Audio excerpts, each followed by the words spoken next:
Ver quem está na sala. Começou a gravação. Show.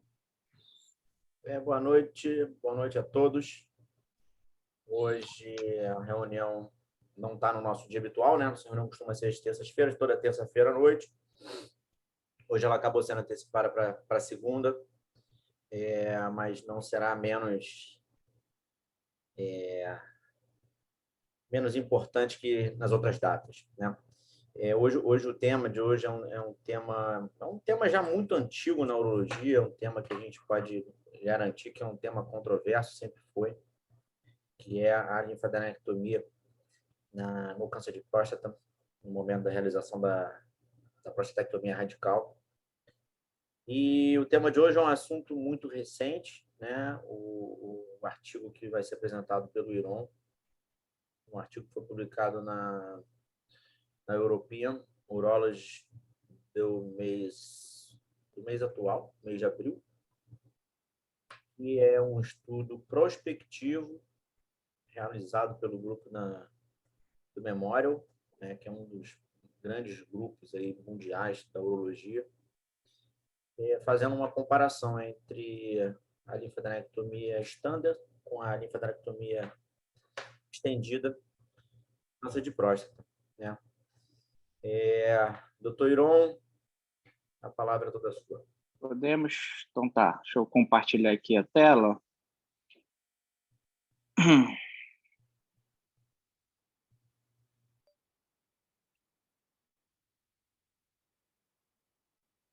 Todos veem a tela? Todo mundo vê na tela ou não? Tá vendo? Tudo certo. Tá, então vamos lá. Então tá bom. Então eu vou começar hoje falando sobre esse artigo aí, que o professor Fernando já introduziu o assunto.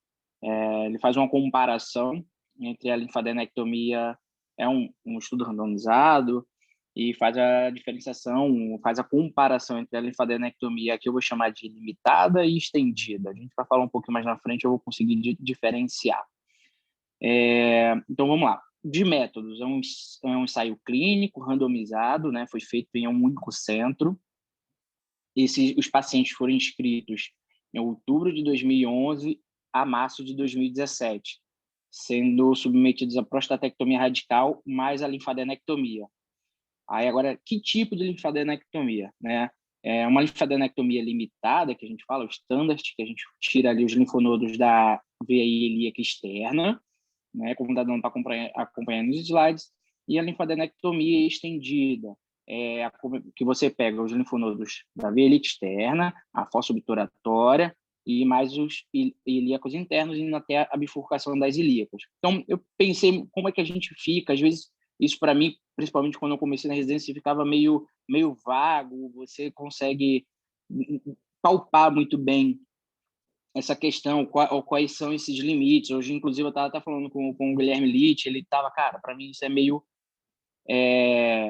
não sei qual o limite, o que ver, o que tirar. Então, eu decidi trazer essa foto que ilustra bem, é uma foto do artigo, inclusive, que ilustra bem a parte da dissecção, que se vocês conseguirem acompanhar, então a linfadenec limitada, ele vai tirar só essa parte de linfonodo. Aqui, a veia ilíaca, tá?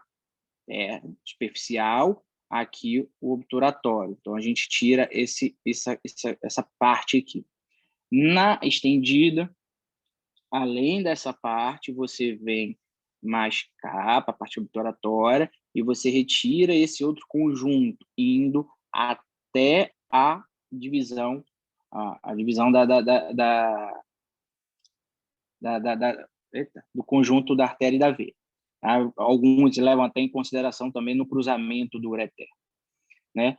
Bom, dito isso, a gente continua o assunto. Os pacientes foram designados, né, para linfadenec limitada ou estendida por randomização, e os cirurgiões também foram randomizados para realizar essa cirurgia por um período de 3 meses. A cada 3 meses eles mudavam, eram novos cirurgiões, eles passaram por um processo de capacitação, de identificação, para poder tentar ser o mais padrão possível todas as cirurgias. Então, aí foi mais ou menos o critério de elegibilidade. No início eram 3.300 pacientes elegíveis para poder fazer, foram excluídos, né? Não quiseram participar, ou foram excluídos por algum outro motivo. No final das contas, foram 1.574 pacientes, foram alocados em 2 grupos. O grupo da linfadenectomia limitada, né, obturatória, e a linfadenectomia estendida, né? Foi perdido alguns pacientes também, às vezes por não querer participar da cirurgia, fazendo, no final das contas, foram analisados 700 em um grupo e 740 no outro grupo, né? E aqui são as características dos pacientes que participaram do estudo propriamente dito. Aqui eu vou chamar a atenção para 4 coisas que estão demarcadas, que vão aparecer demarcadas nas figuras. O primeiro são a classificação, a caracterização do ISUP. A biópsia, a maior quantidade de pacientes tinham um ISUP 2, e na Prostatec, no resultado histopatológico, era confirmado também como ISUP 2. Mas aí, o pessoal que está chegando agora, para os R1s, mas é o que é ISUP? Eu não tenho a mínima ideia. Então, está aí a diferenciação. O ISUP 1 é um Gleason 3 mais 3, o ISUP 2 um 3 mais 4, o ISUP 3, 4 mais 3, o ISUP 4, 4 mais 4, e o ISUP 5 são os Gleasons 9 ou 10. Além disso, a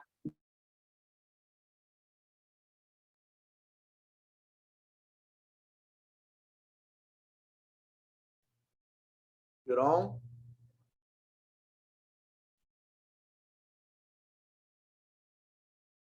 O som. Alguém mais não está ouvindo, Viron? Não, Também não. Eu não estou ouvindo também, não. Deixa ele voltar.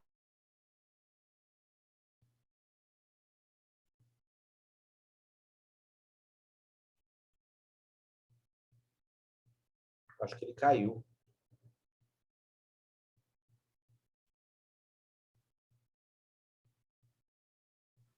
Não, ele não caiu, não. Ele consta aqui ainda. E tá ouvindo a gente?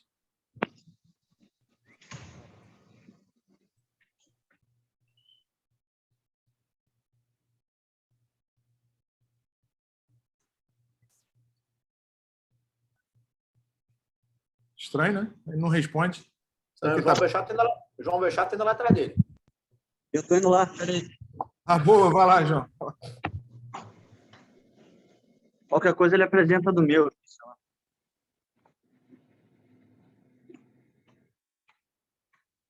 Olezinho.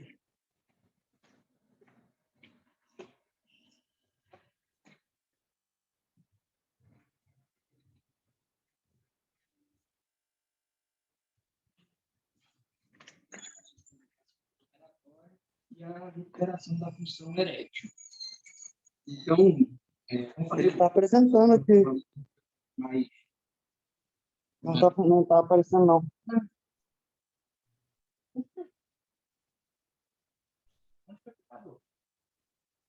Ah, Ô, João, pede para ele sair e entrar de novo. É melhor.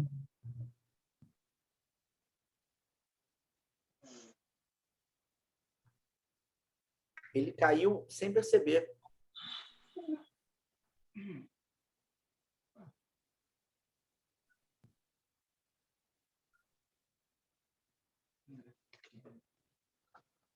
Aí, esse aí. Esse aí. tá. Gravação, vai lá. Posso ir? Pode ir. Tá, então, vou recapitular. O ISUP, né? O ISUP da biópsia foi igual, na verdade, na maioria das pessoas, tanto do ISUP quanto do histopatológico, né? E como eu tinha dito, às vezes, para o pessoal que está chegando agora para os R1s, talvez não tenha essa classificação ainda na cabeça, eu trouxe aqui a questão do ISUP, né? A diferenciação de 1, 2, 3, 4 e 5. A questão do tumor, né, a classificação clínica do tumor, no toque principalmente, o maior número foi o T1C. Então, eu trouxe aqui também uma tabelinha, depois o pessoal passa para o pessoal que precisar pegar, às vezes é bom para a gente ter uma cola. E, por fim, a questão da questão do número de linfonodos removidos na linfadenectomia limitada, que foi 12, e na estendida 14. Isso pedir para aguardar, a gente vai no finalzinho daqui a pouco, a gente já vai usar essas informações. Então, como desfecho primário foi a presença de recidiva bioquímica, ou seja, a pergunta deles era: será que paciente que fez linfadenec limitada, ou standard, ela tem uma recidiva bioquímica mais precoce do que aqueles pacientes que fazem uma linfadenectomia estendida? E como desfecho secundário, a taxa de complicações pós-operatórias e recuperação da função erétil. Então, como resultado, um acompanhamento médio de 3 anos de acompanhamento, não houve diferença significativa na taxa de recorrência bioquímica entre os grupos. Eles viram que tanto os pacientes que fizeram a linfadenectomia standard quanto a estendida, não houve significância estatística na questão da recidiva bioquímica. Não houve complicações maiores, de grau 4 ou 5, né? No geral, as taxas de complicações de grau 2 ou 3 foram comparáveis entre os grupos, e não houve diferença também na função erétil, né? O tipo de linfadenectomia que você utilizava no paciente não ia ter diferença na função erétil entre os grupos. Então, a discussão, né? Então, embora o ensaio não tenha detectado uma diferença significativa na taxa de recorrência bioquímica entre os grupos, aí foi por isso que eu pedi para vocês lembrarem do número. A pequena diferença de número de linfonodos retirados de 12 para 14 e a taxa de linfonodos positivos detectados também, 12% para 14%, sugere que a linfadenec limitada, né, nesse estudo, ela foi um pouco mais extensa do que previsto, mesmo ele se resguardando, tentando fazer o mais possível a homogeneização da técnica cirúrgica e tudo mais com os novos cirurgiões participantes do estudo, teve essa diferença aí. Então, o número de linfonodos removidos e a taxa de metástase de linfonodos no grupo limitado são claramente maiores do que os relatados na literatura. E aí vem um parágrafo que é importante, que eu botei exatamente o que está no escrito, falando sobre os dados desafios nos ensaios cirúrgicos, do pequeno tamanho de alguns dos ensaios já publicados. O conceito halstediano de que a remoção cirúrgica abrangente de micrometástases linfonodais interrompe o processo de progressão da doença não pode ser considerado refutado, ou seja, mesmo não tendo essa diferença significativa entre as duas cirurgias, ele ainda acha que pode ter alguma importância essa linfadenec estendida em alguns casos. E recomenda-se que os estudos subsequentes comparem a dissecção estendida e nenhuma dissecção de linfonodos para a gente poder, que eu acho que talvez seja uma das grandes discussões hoje na ótica do câncer de próstata da cirurgia, seja essa questão, faz ou não a linfadenec, estendida ou simplesmente a gente só acompanha. A gente sabe que pela EUA e pela EAU, a linfadenec está indicada, né, estendida, está indicada naqueles grupos mais, grupo de médio a alto risco, mas ainda tem correntes que ainda advogam contra. Enfim, acho que fica para discussão essa questão. Acho que é isso.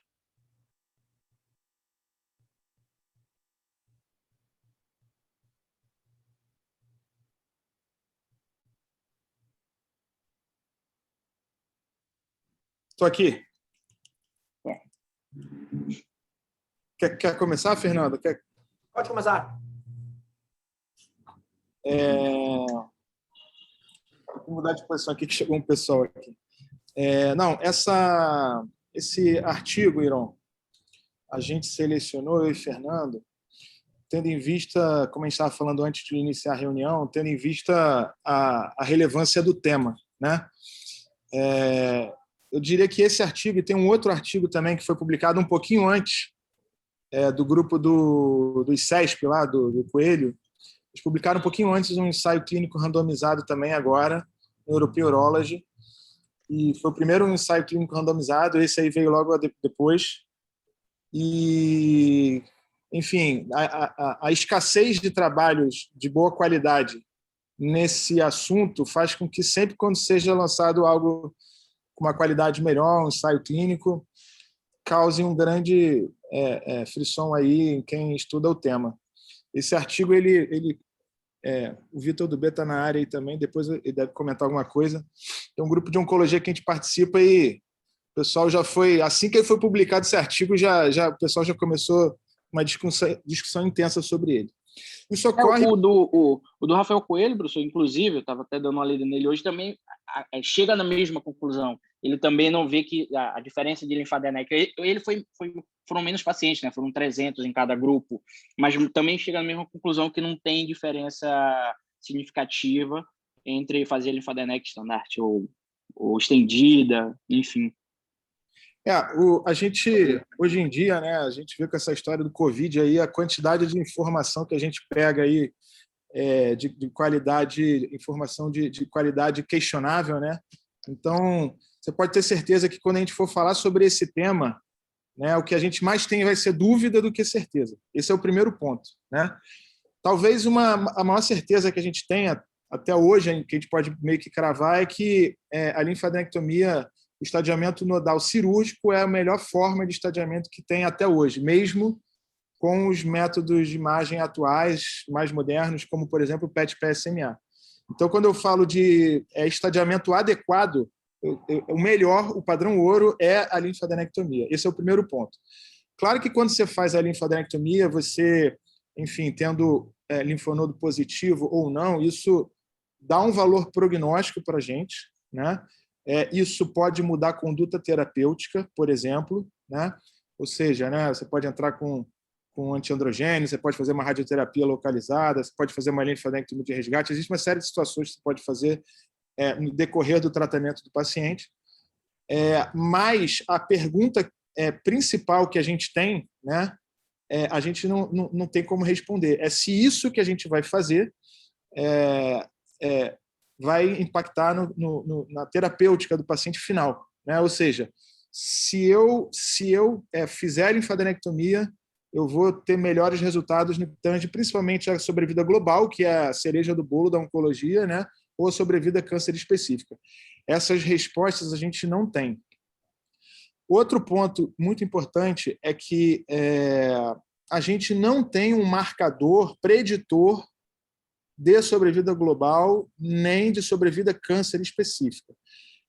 O endpoint desses estudos, dos dois, tanto do ICESP quanto esse, é sobrevida livre de recorrência bioquímica, né? Que nesse estudo não foi estatisticamente significativo, nós vamos falar sobre o estudo, e no do Coelho foi significativamente estatístico, com N menor, é um gerador de hipóteses, né? Tendo em vista o poder estatístico do estudo dele, mas especialmente nos pacientes de alto risco, né? Mas assim, a recorrência bioquímica ela não serve para a gente como um surrogate exato ou aceito cientificamente como um marcador de sobrevida global, tá? É diferente, por exemplo, quando você está estudando um outro cenário de câncer de próstata, por exemplo, resistente à castração M0, que a sobrevida livre de metástase é um surrogate para a sobrevida global, para a sobrevida câncer específico. Então, são essas falhas. A gente vai para um endpoint que a gente não sabe se realmente pode nos predizer, porque você pode ter como... o estudo do Coelho nos demonstrou que você tem, né, quer dizer, um gerador de hipóteses, é um estudo com poder estatístico ainda que precisa ser confirmado, mas que você diminui a recorrência bioquímica. Mas até que ponto isso vai gerar um ganho de sobrevida global? São perguntas que ficam. Outro ponto, como você mesmo falou no estudo, como você muito bem comentou, é o que seria linfadenectomia limitada e o que seria linfadenectomia estendida, né?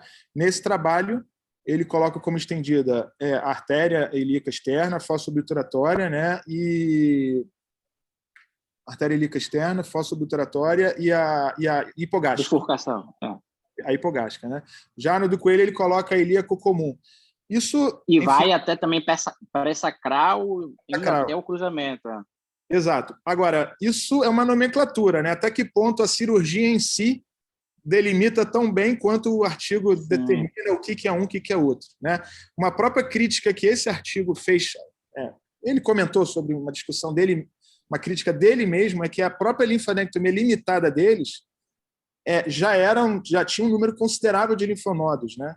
Ele variou de 8 a 17, se eu não me engano. Então, se você pegar 17 linfonodos numa linfadenectomia limitada, é um pouco meio que não dá para acreditar que foi feito só limitado. Então, é um viés é um viés, né? Um viés de tratamento aí desse paciente, né? Tanto é que esse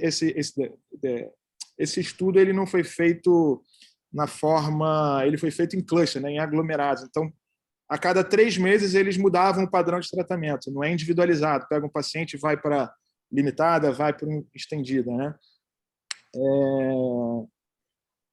Bom, como você falou, um outro viés desse estudo também é que a maioria dos pacientes eram ISUP de baixo grau, né? Ou um ISUP 2. o ISUP 2 e 1 dava mais de 60%. E no estudo também do ICESP, esses pacientes não tiveram benefício, né? Quando fez o estudo todo deles, a análise de todo o grupo não teve benefício na sobrevida livre de recorrência, mas quando limitou aos de maior grau, isso sim teve poder estatístico, significância estatística, né? Então, esse estudo teve muito paciente com ISUP 2, isso é uma outra crítica que pode ser feita. Esse estudo é uma prova de que a gente também pode fazer estudos assim. Esse estudo é um estudo completamente imperfeito. Você leu ele, cheio de vieses, é um estudo feito... Teve cirurgião que saiu, teve cirurgião que entrou, eles não seguiram nenhum protocolo restrito, eles seguiram mais ou menos o que eles já faziam lá no centro deles. Claro que é o Memorial, né? E tem um N muito significativo, então por isso ganha relevância, né? Mas é um estudo completamente imperfeito numa série de outros quesitos. Mas é muito interessante trazer essas questões, porque a gente fica na dúvida, né? Sinceramente, eu não sei para onde isso vai caminhar.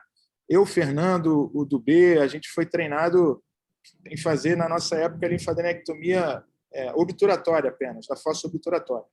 Essa era a nossa rotina. Isso mudou. Hoje já é guideline, paciente de alto risco ou risco intermediário desfavorável, ele tende a fazer a linfadenectomia estendida, né? Até onde vai estendida, isso é confuso, né? Então, no NCCN existe aquela calculadora, né, de risco de acometimento linfonodal. Pelo NCCN, acima de 2% você deveria fazer, e pela EAU seria acima de 5%. Né? Enfim, então são muitos questionamentos, muitas dúvidas, e vamos ver o que o pessoal tem para comentar aí. Vamos lá, gente. Vou falar algumas coisinhas também. O tema é muito importante, né? Por que eu estou falando que esse tema é muito importante? O tema, todo mundo que fala sobre o tema, ele inicia sempre da mesma forma, um tema controverso, né? Qualquer artigo que você leia sobre o tema, ele fala que é controverso. Só que, na hora de decidir uma conduta, o que a gente vê hoje no Brasil, estou falando do Brasil porque a gente vê isso nas mesas redondas dentro do Brasil, a gente vê isso nos congressos no Brasil, é que a linfadenectomia estendida tem que ser indicada como uma certeza. Né? Isso, você vê uma mesa redonda, uma discussão de caso clínico. O paciente tem um ISUP 3 com PSA de 10. Não, é linfadenectomia estendida. É linfadenectomia estendida. Só que você tem que ler, né? Você tem que ver de onde que surgiram essas informações, né? Nos Estados Unidos não funciona dessa forma. Eu fiquei um período no serviço lá de Miami, do professor Parek, onde eles não faziam a linfadenectomia estendida e eles vinham com todas as respostas do motivo de não fazer, né? Hoje a gente tem 3 principais guidelines, o europeu, do NCCM e do AUA. Os guidelines da NCCM e da EAU, eles recomendam a linfadenectomia estendida. O da AUA, não. O da AUA fala que na doença de risco aumentado, intermediário e alto, você pode oferecer. Só que o guideline não é só... O guideline, ele nos guia, né? Então, quando você lê o que está lá no guideline, você tem que ler a fonte. E dentro das fontes, a indicação dessa linfadenectomia seria única e exclusivamente na questão de estadiamento, né? Como o Paulo falou, o estadiamento cirúrgico dos linfonodos, ele, sem dúvida, ele é o melhor estadiamento que tem, mas até hoje não foi provado benefício nenhum nem mesmo uma recorrência bioquímica, muito menos de sobrevida global. Só para ter uma... Esse assunto é muito antigo, né? Mas em 2010, se eu não me engano, o Brigante publicou um artigo muito bem escrito, que foi falando dos templates, falando do percentual dos linfonodos acometidos, né? Foram em pacientes que já não foram pacientes vivos, foram pacientes em óbito, foi um N muito grande, e a partir desse trabalho começaram a tentar definir os templates, onde que a linfadenectomia seria feita, qual posição, estendido até onde, né? E depois daquilo veio essa onda da linfadenectomia estendida. Para se ter uma ideia, não sei se todos os residentes sabem esses percentuais, né? A próstata é um órgão que ela tem uma drenagem primária linfática muito extensa. Então, dificilmente a gente conseguiria utilizar a questão de linfonodo sentinela na próstata, né? 40% dos linfonodos seriam os linfonodos que a gente conseguiria naquela linfadenectomia padrão. Você fazendo essa linfadenectomia estendida, que foi a linfadenectomia proposta no trabalho, até a bifurcação ali da ilíaca, você pega em torno de 70% dos linfonodos. Os outros 30%, sobraram 30%. Né? Os outros 30% eles podem ser pré-sacrais e até intercava aórtica e mediastinal. Não é raro um paciente fazer um PET-PSMA e identificar um linfonodo lá em cima do mediastino. Então, assim, a questão de você definir a linfadenectomia estendida e ter um benefício para esse paciente é muito incerta ainda, né? Falta evidências, de fato, do benefício, né? Falta evidência do benefício. Se você tirar um linfonodo positivo, qual o benefício terapêutico que isso vai ter para o doente, né? Os trabalhos que falam em melhora, existem sim trabalhos que mostram melhora da recidiva bioquímica em torno de 14%, mas são trabalhos antigos, foram até trabalhos publicados no próprio Journal, um de 2002, o outro de 2004, ou seja, são trabalhos que têm mais de 15 anos. E tem um único trabalho, que foi um trabalho publicado na revista Prostates, em 2011, que foi um estudo populacional retrospectivo, e ele mostrou 0,8%, o benefício foi esse, 0,8% de sobrevida câncer específica e global para o paciente que tinha sido feito a linfadenectomia, comparado com os pacientes que não tinham sido feito linfadenectomia. Então, o tema continua controverso, né? Esse trabalho feito agora foi um trabalho com N grande, ele tem alguns vieses, mas foi um trabalho prospectivo, randomizado, né, que a gente tem muito pouco isso na literatura. E, apesar dos seus vieses, foi um trabalho que não mostrou benefício, né? Aí você vai falar, mas eles fizeram linfadenectomia direito? Eles até, acredito até que fizeram uma linfadenectomia até estendida demais, né, pelo número de linfonodos, uma média de 12 contra uma média de 14 na estendida. É um grupo acostumado, muito acostumado com linfadenectomia. Você vê que os principais trabalhos, dos principais trabalhos relacionados à linfadenectomia de cistectomia, ou seja, que é uma linfadenectomia estendida, é lá do grupo do Memorial, então eles estão muito acostumados com isso. E esse trabalho veio corroborar a dúvida, né? A dúvida que existe aí há muitos anos. E a gente não tem uma definição, né? Quando você fala, a indicação é uma linfadenectomia estendida. Não, a gente não tem essa resposta, né? Isso não é a realidade, que você acaba vendo muito isso. No Brasil, isso se tornou uma realidade, né? Qualquer congresso brasileiro, qualquer mesa redonda brasileira, o cara fala, eu vou fazer linfadenectomia estendida. Só que a gente tem que saber os dados, né? E o benefício hoje, o único benefício que mostra e que não chega a ser um benefício para o paciente é uma avaliação prognóstica, né? Quando tem um trabalho que mostra que o simples avaliação de um PSA pós-operatório, o tempo de recidiva desse PSA, ele poderia dar o mesmo prognóstico que uma linfadenectomia dá em relação à resposta. Um dado do trabalho também interessante, que também vem um pouco contra o que a gente já vê na literatura, é em relação às complicações, né?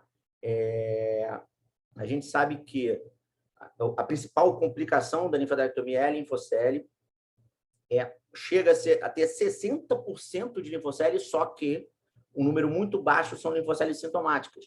né? O número de linfocele sintomática varia aí de 1% a 15%, que é um número baixo, e dentro desse apenas cerca de 5% precisam de algum tipo de intervenção. E no trabalho não teve diferença também significativa, foi um índice bem baixo de complicação. E isso aí também pode ter evolução, são também dados antigos, então talvez por conta até da própria evolução da técnica cirúrgica, já tenham mostrado resultados melhores. Mas é isso, eu queria falar isso, o Bruno queria falar. O Ernesto levantou a mão. O Vitor aí também. Professor, esse assunto ele me traz um monte de dúvidas. Eu acho que de tudo, isso eu estou falando como R3 aqui, no R2 a gente fez radical pra caramba e eu acho que eu não consegui sanar nem metade das dúvidas que eu tenho nesse assunto. Assim, uma dúvida que eu fiquei, assim, quando ele diz que a standard que ele faz aqui no artigo seria, né, no desenho, seria a área 1, né? No desenho ele não fala aonde está os vasos deferentes. E eu percebo que, assim, quando a gente faz a linfadenectomia obturatória, a gente acaba parando na região dos vasos deferentes. Então, seria mais ou menos como se fosse, eu imagino aqui, a metade desse losango aqui, que seria do 1, né? No desenho. E o próprio artigo do Rafael Coelho, ele fala que, assim, a diferença dele, a estendida dele é muito maior também, né? Vai até o pré-sacral, né? Então, tipo, ele resseca pra caramba. E ele fala que a diferença do standard para ele seria só a obturatória, né? Que é a mais simples, que normalmente a gente faz.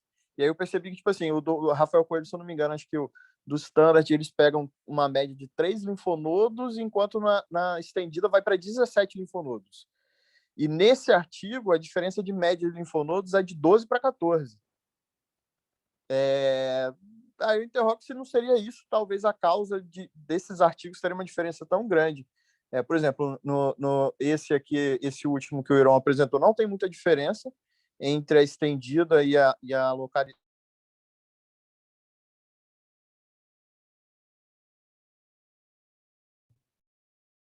Ficou mudo.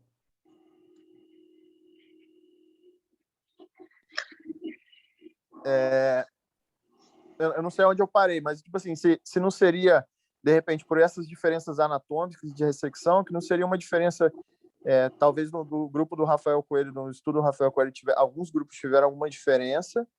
Iron, esse aqui é o trabalho deles lá, do CESP aqui, ó. Esse é o do Rafael Coelho, né? Isso aí. Você vê, ele vai até o pré-sacral, ele ilica comum. E quando ele fala obturador,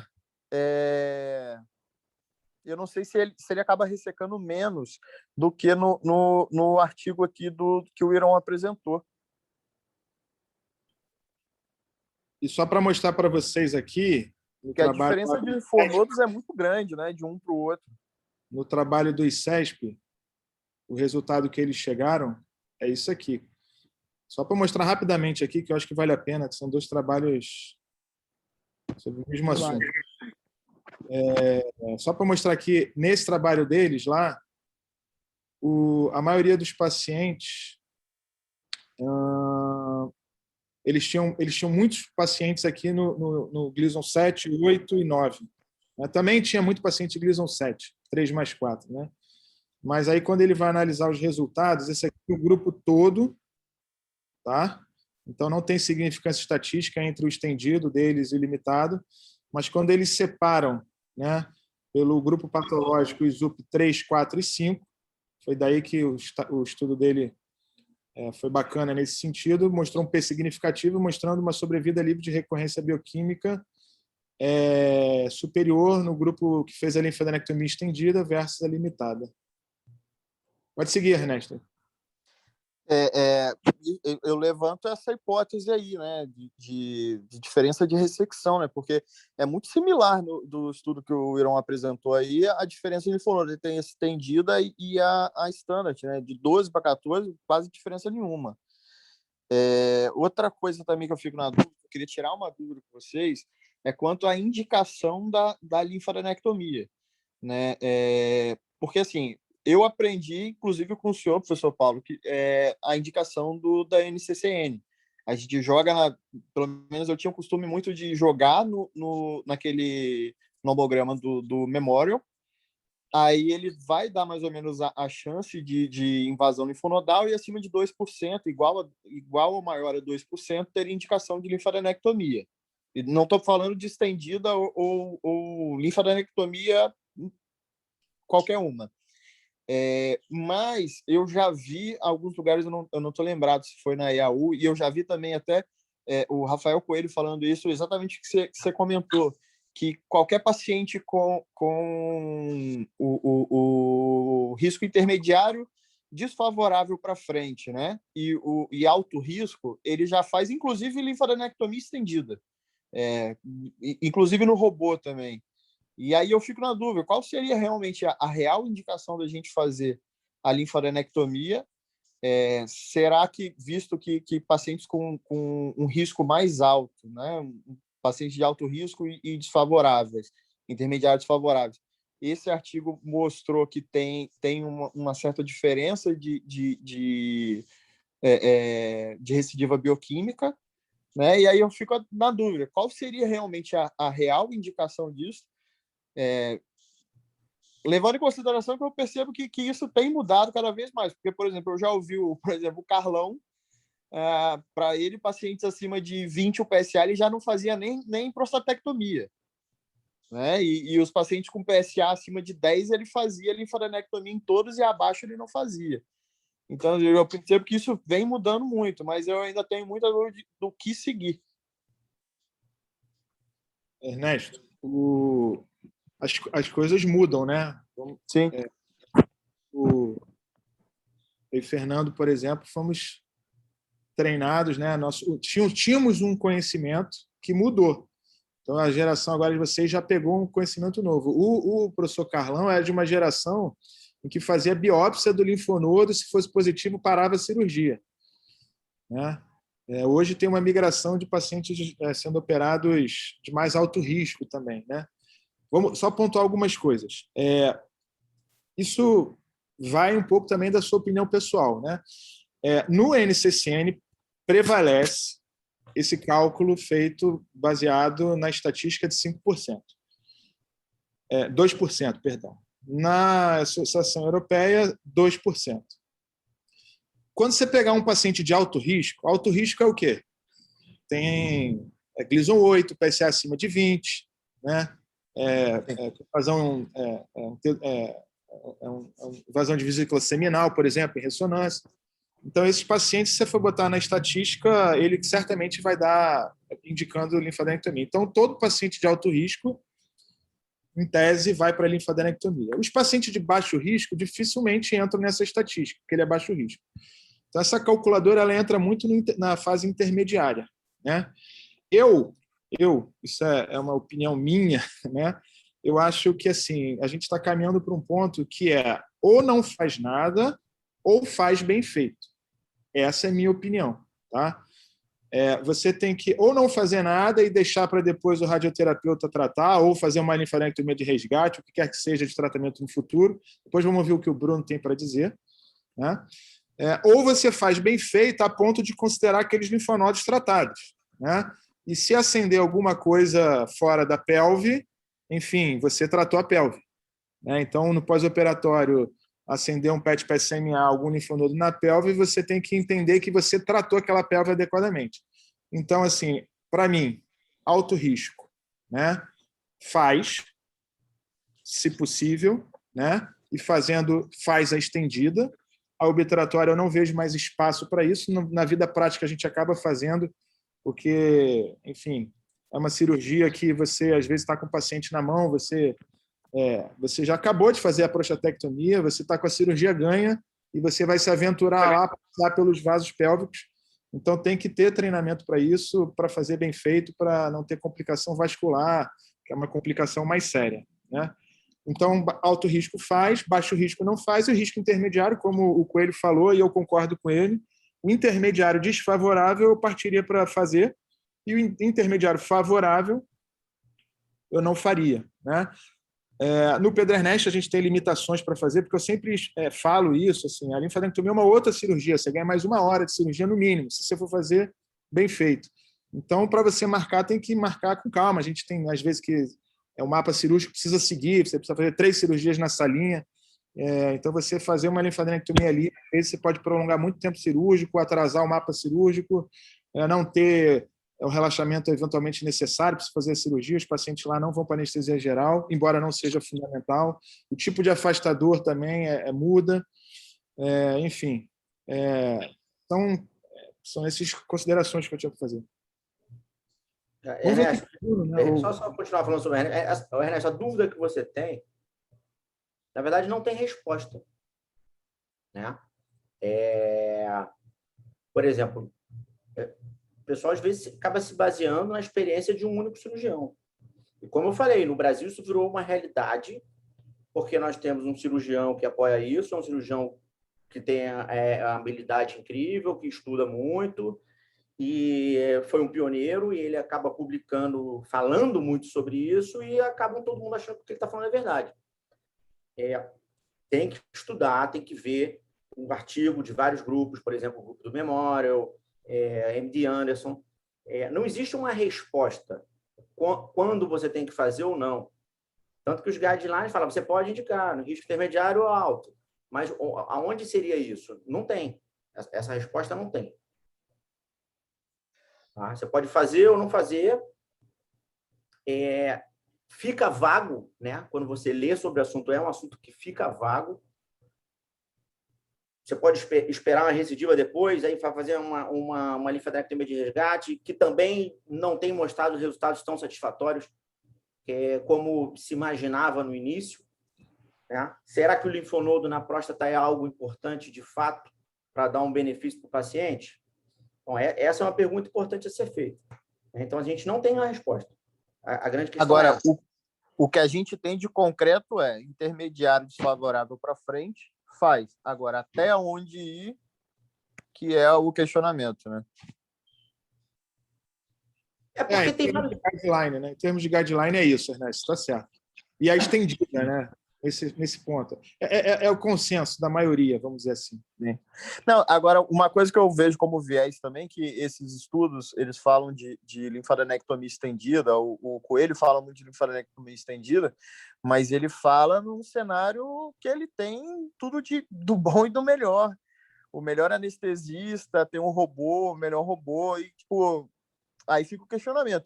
Caberia para a gente, numa cirurgia aberta, fazer essa linfadenectomia estendida, visto que o nosso campo de visão é bem menor, a gente teria que fazer uma incisão provavelmente maior para poder ter uma visão melhor e realmente fazer uma boa ressecção, evitando complicações como linfocele, fazer uma boa ligadura dos vasos ali, evitando complicações. Acho que para a gente também isso acaba sendo um pouco irreal, né? Foge um pouco. Ernesto, da nossa rotina. Rapidinho, Ernesto, a grande questão é o seguinte: tem benefício?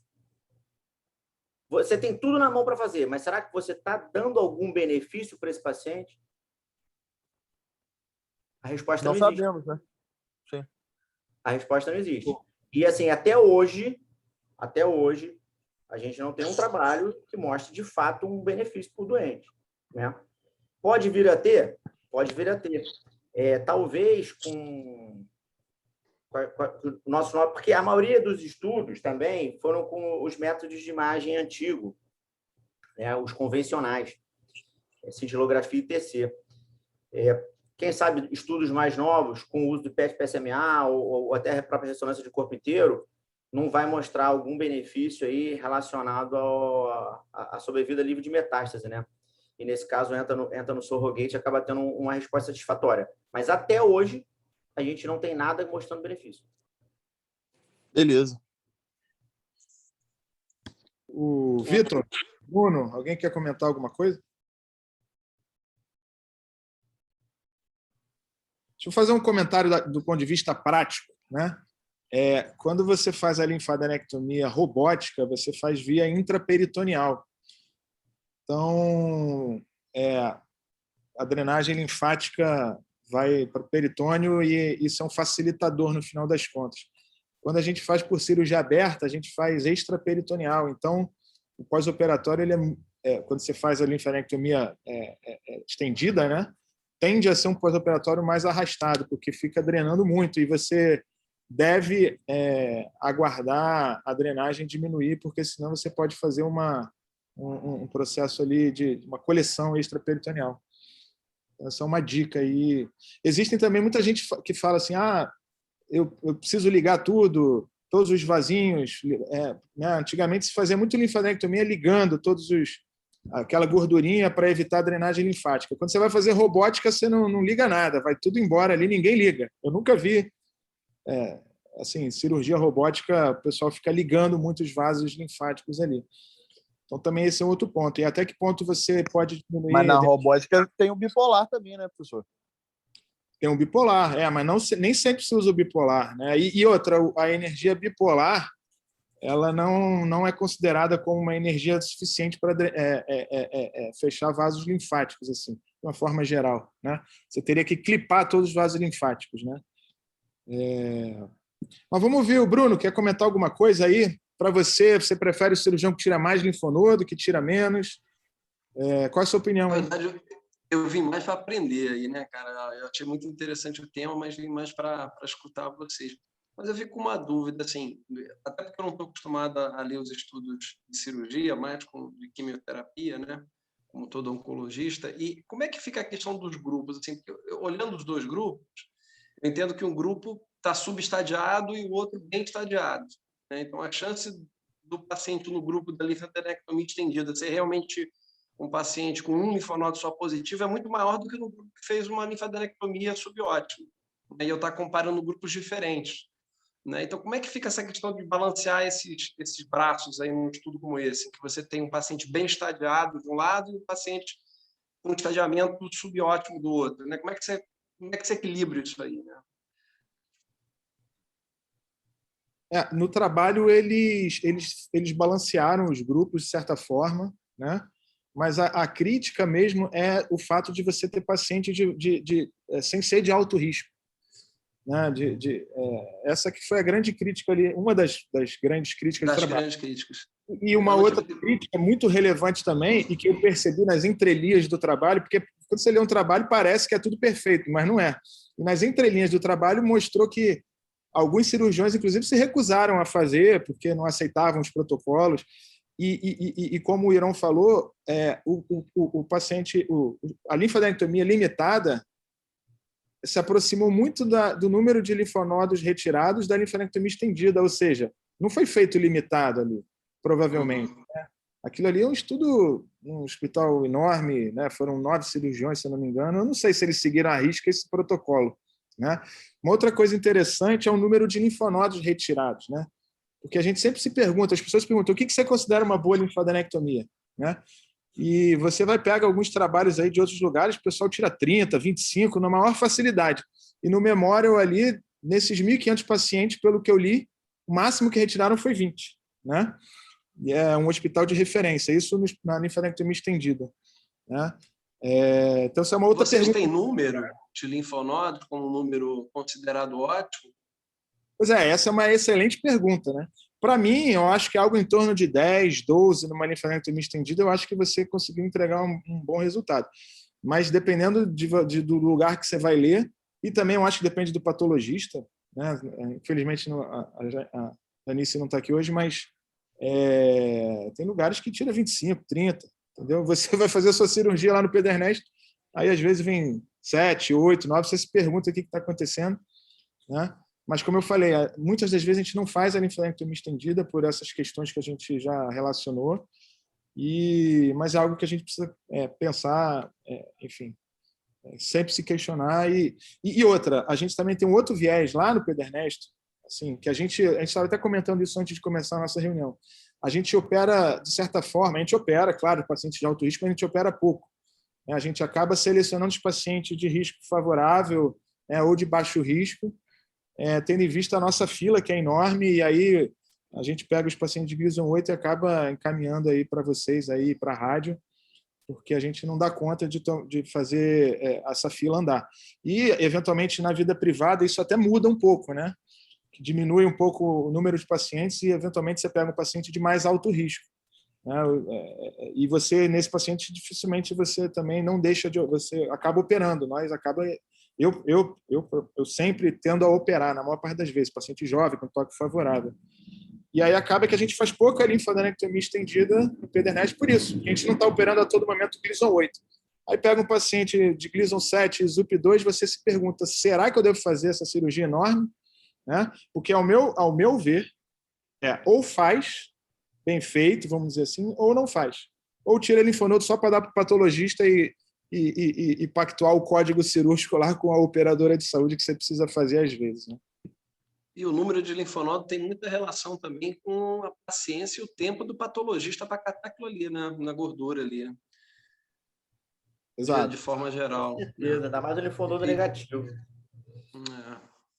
Uma coisa que teve nesse trabalho também é que os pacientes de ZUP 4 e 5, se você for ver, o grupo da linfadenectomia estendida foi um N bem mais alto do que o da linfadenectomia. Não sei se o Irão pode abrir aí.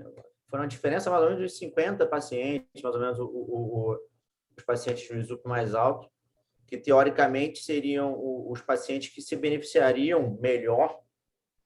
Quer ver, Irão? Bota lá nesse não, vai, passa, deixa eu ver se foi esse.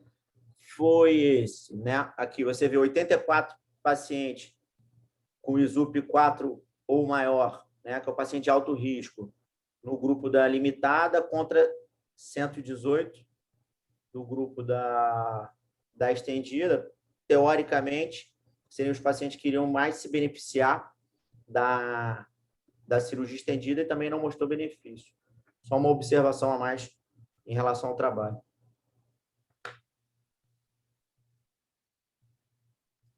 São 8:50. Eu acho que tá bom, né? Acho que valeu, né?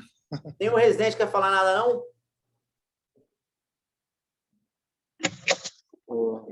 Professor, eu tenho uma dúvida, mas não tem nada a ver, não tem a ver com a aula de hoje. É o seguinte,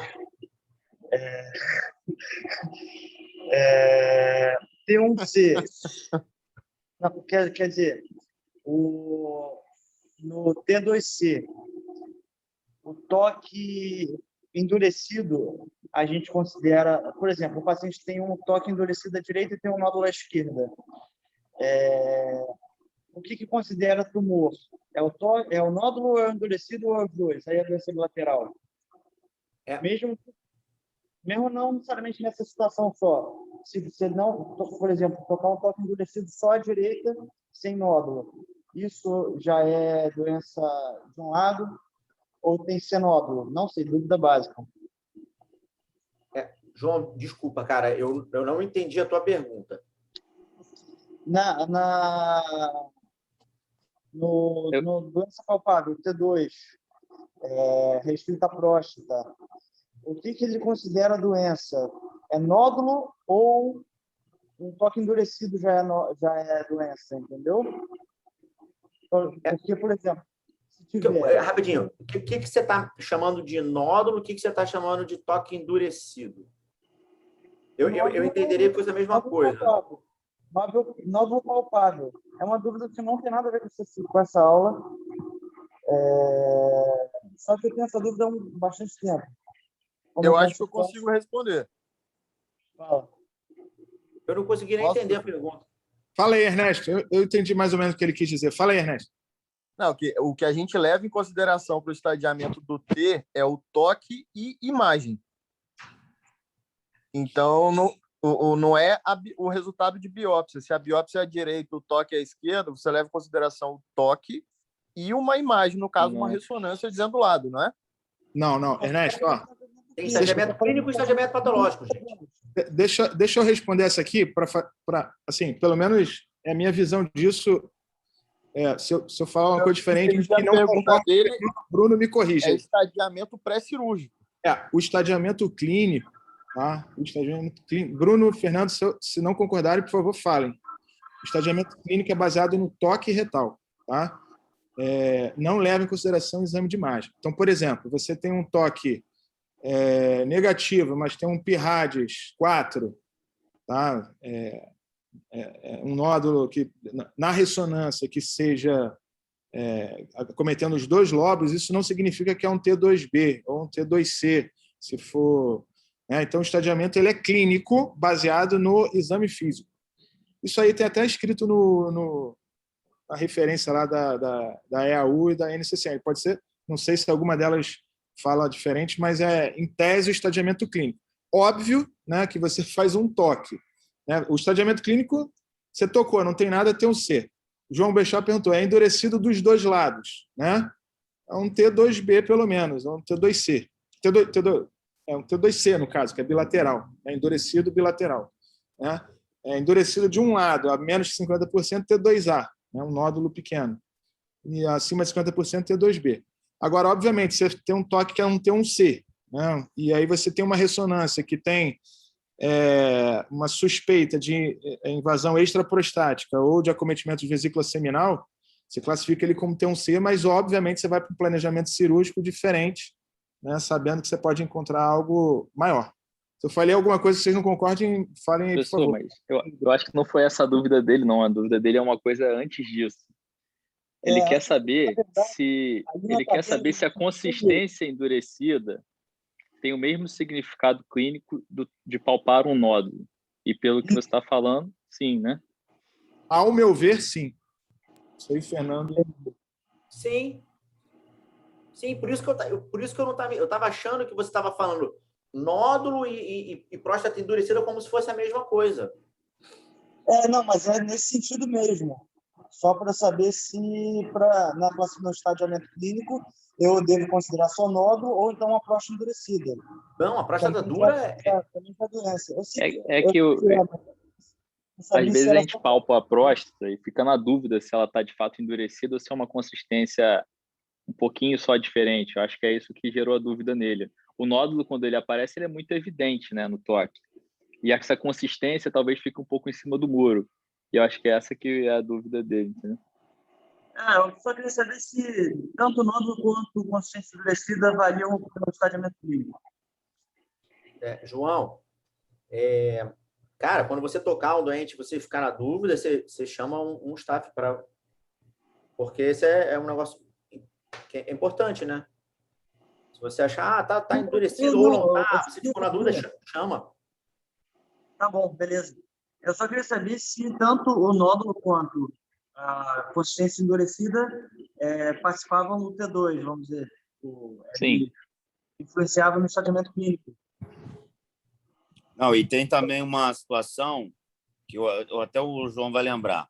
O paciente tem uma próstata aumentada. E aí, naturalmente, a gente espera um PSA um pouco mais aumentado. De fato, estava. Aí você palpa, tem alguns nódulos, mas tudo fibra elástica. Entendeu? Aí eu, na dúvida, acabei pedindo uma biópsia. Mas também aí eu discuti com o João depois, a gente tocou e tal, e falou que não. O PSA era compatível com o tamanho da próstata e, na verdade, aquilo eram nódulos fibroelásticos compatíveis com HPB, entendeu? Então, também tem essa situação. Eu achei que era isso que ele estava falando. Nódulo fibroelástico e consistência endurecida. É uma outra coisa que pode gerar uma dúvida também. Nódulo fibroelástico não é tão incomum a gente palpar, mas é diferente, né? O HPB ele gera, às vezes, aquelas irregularidadezinhas, mas são fibroelásticas com a consistência.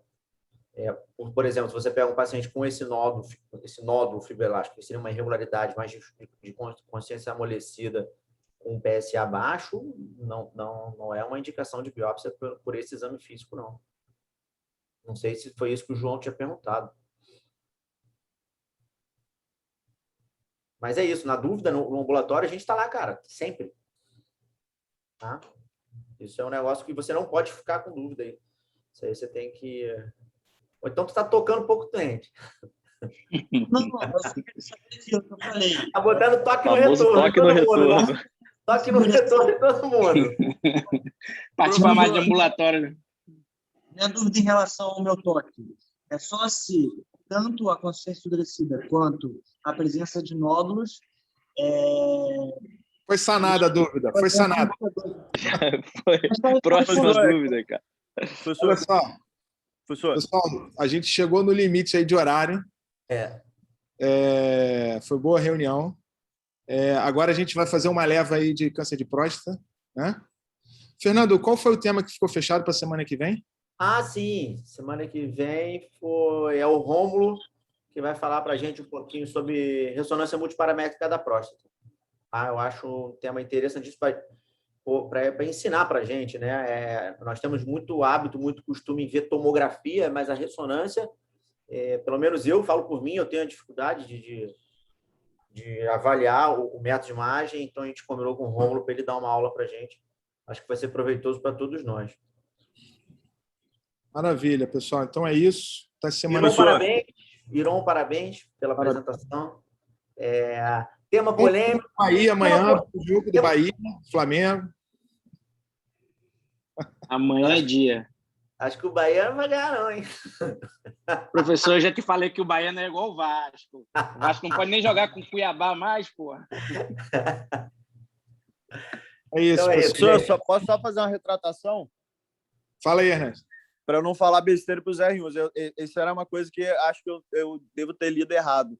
Que realmente, eu estou vendo aqui no coisa da IAU, que ele fala assim, que imagens não são consideradas na classificação de TNM.